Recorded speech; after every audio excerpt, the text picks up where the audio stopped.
एक बार की बात है, किसी गांव में सरिता नाम की लड़की अपनी सौतेली माँ और बहन के साथ रहती थी। सरिता के पिताजी शहर में नौकरी करते थे। सरिता की सौतेली माँ कमला एक लालची और जालिम औरत थी।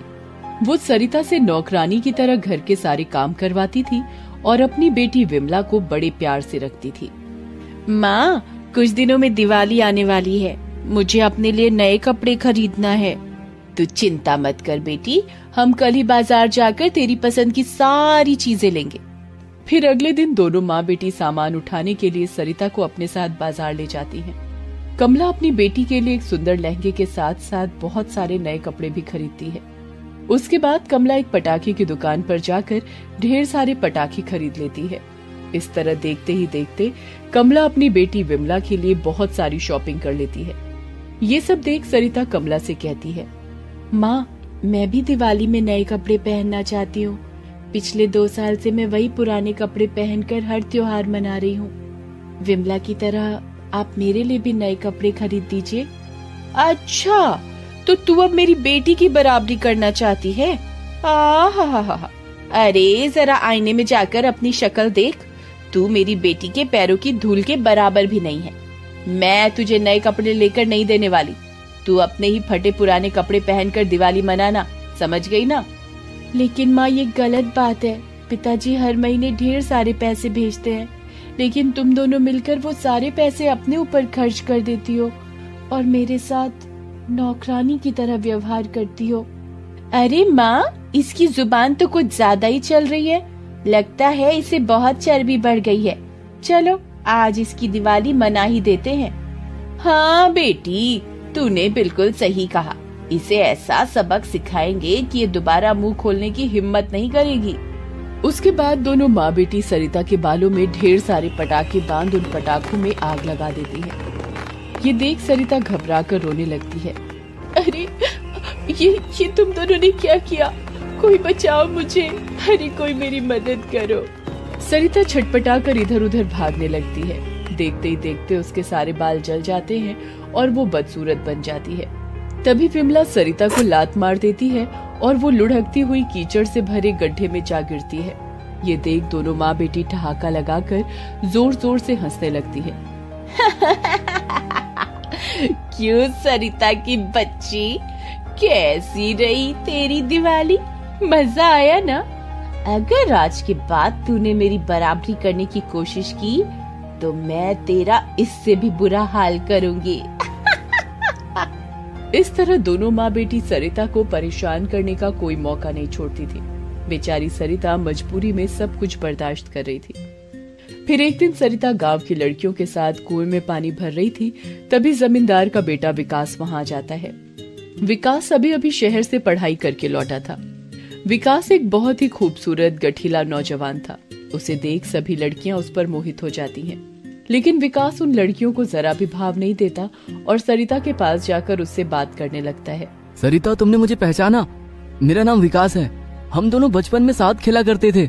हाँ विकास, मुझे अच्छी तरह याद है। चलो मेरे साथ मेरे घर चलो, मुझे तुम्हारे साथ बहुत सारी बातें करनी है। उसके बाद विकास सरिता को अपने घर ले जाता है और उसकी खूब खातिरदारी करता है। साथ ही विकास सरिता को बहुत ही महंगे महंगे तोहफे भी देता है। फिर अगले दिन से दोनों रोज मिलना जुलना शुरू कर देते हैं। कुछ ही दिनों में दोनों को एक दूसरे से प्यार हो जाता है और विकास सरिता से शादी करने का मन बना लेता है। दूसरी तरफ जब ये बात कमला को पता चलती है तो वो गुस्से से आग बबूला हो जाती है। मैं कई सालों से अपनी बेटी की शादी विकास से कराने की फिराक में थी, लेकिन ये सरिता तो बहुत चालाक निकली। विकास के गांव में आते ही उस पर डोरे डालकर उसे अपने वश में कर लिया। माँ, मैं विकास को बहुत पसंद करती हूँ और उसी से शादी करूंगी। हमें किसी भी तरह इस सरिता को रास्ते से हटाना ही होगा। हाँ बेटी, तू ठीक कहती है। सरिता को जान से मारे बिना तेरी शादी विकास से नहीं हो सकती। हम कल ही सरिता को ठिकाने लगा देंगे। फिर अगले दिन दोनों माँ बेटी सरिता को बहाने से गांव के पास वाली नदी में ले जाती हैं और मौका देखकर रस्सी से उसके हाथ पैर बांध देती हैं। अरे छोड़ो मुझे, ये तुम दोनों क्या कर रही हो? तू अपने आप को बहुत होशियार समझती है ना? तूने क्या सोचा कि तू आसानी से विकास से शादी कर लेगी और मजे से उस अमीर घर की बहू बन जाएगी? लेकिन मेरे रहते ऐसा कभी नहीं हो सकता। तुझे जान से मारकर मैं विकास से शादी करूंगी। चल, मरने के लिए तैयार हो जा। उसके बाद दोनों माँ बेटी मिलकर सरिता को नदी में फेंक देती हैं। देखते ही देखते सरिता नदी के पानी में डूब जाती है। ये देख दोनों खुश होकर वहाँ से चली जाती हैं। लेकिन तभी उस नदी में रहने वाली एक जादुई मछली सरिता को बचाकर किनारे ले जाती है। मेरी जान बचाने के लिए तुम्हारा बहुत बहुत धन्यवाद। मेरी सौतेली माँ और बहन मुझे जान से मारना चाहती थी। वो दोनों बहुत बुरी हैं। तुम चिंता मत करो, हर बुराई का एक ना एक दिन अंत होता है।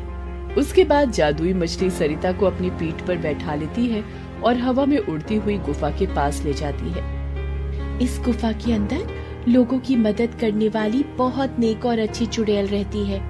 तुम उनके पास जाओ, वही तुम्हारी मदद करेगी और तुम्हारी जिंदगी के सारे दुखों को दूर कर देगी। इतना कहकर जादुई मछली वहाँ से गायब हो जाती है। उसके बाद सरिता गुफा के अंदर चली जाती है। तभी चुड़ैलों के बीच उसे अपनी माँ दिखाई देती है, जो मरने के बाद एक अच्छी चुड़ैल बन गई थी। अपनी माँ को देखते ही वो खुश हो जाती है और दौड़कर उसके गले लग जाती है। दूसरी तरफ सरिता की चुड़ैल माँ सरिता को पाकर खुशी से फूली नहीं समाती। फिर सरिता अपनी माँ से लिपटकर रोती हुई उसे कमला और विमला के अत्याचार के बारे में सब कुछ बता देती है। अपनी बेटी पर हुए अत्याचारों के बारे में सुनकर सरिता की माँ गुस्से से तिलमिला जाती है। तू चिंता मत कर बेटी, अब मैं उन दोनों को सबक सिखाऊंगी और तेरे ऊपर हुए सभी जुल्मों का हिसाब लूंगी। फिर अगले दिन सरिता की चुड़ैल माँ उसे लेकर गांव पहुंच जाती है। सरिता के साथ उसकी चुड़ैल माँ को देख कमला और विमला हैरान हो जाती है। तुम दोनों ने मेरी बेटी पर बहुत जुल्म किए हैं, इसलिए मैं तुम दोनों को सजा देने आई हूँ। तुम दोनों ने मिलकर मेरी बेटी के बाल जलाए थे ना, आज दिवाली का दिन है।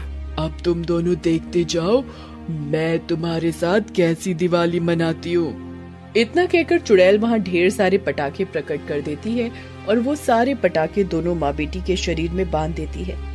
नहीं नहीं, ऐसा मत करो, छोड़ दो, हमसे गलती हो गई, हम दोबारा कभी सरिता को परेशान नहीं करेंगे। इस तरह वो दोनों गिड़गिड़ाने लगती हैं, लेकिन सरिता की चुड़ैल माँ उनकी एक नहीं सुनती और पटाखों में आग लगा देती है। फिर एक एक कर सारे पटाखे फटने लगते हैं और उन दोनों के शरीर में आग लग जाती है। अरे मर गई रे, मेरे शरीर में आग लग गई। अरे गांव वालों मेरी मदद करो, कोई तो इस आग को बुझाओ।